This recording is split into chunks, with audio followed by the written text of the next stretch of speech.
এই ভিডিওতে আমরা মিশ্রণ সংক্রান্ত একটি গুরুত্বপূর্ণ সমস্যার সমাধান করব।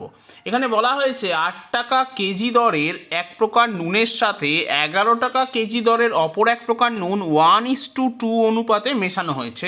মিশ্রিত নুনের প্রতি কেজির দাম কত হবে? যেহেতু দুই প্রকার নুন 1:2 অনুপাতে মেশানো হয়েছে, আমি ধরে নিচ্ছি প্রথম প্রকার নুন নেওয়া হয়েছে 1 কেজি এবং দ্বিতীয় প্রকার নুন নেওয়া হয়েছে 2 কেজি, কারণ অনুপাত আছে 1:2।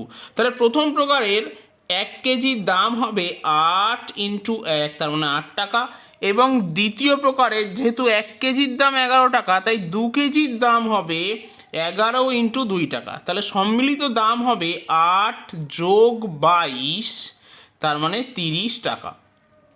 এখন নুনের মোট পরিমাণ হলো 1 + 2, তার মানে 3 কেজি। তার মানে মিশ্রিত নুনের প্রতি কেজির দাম হবে 30/3, তার মানে 10 টাকা।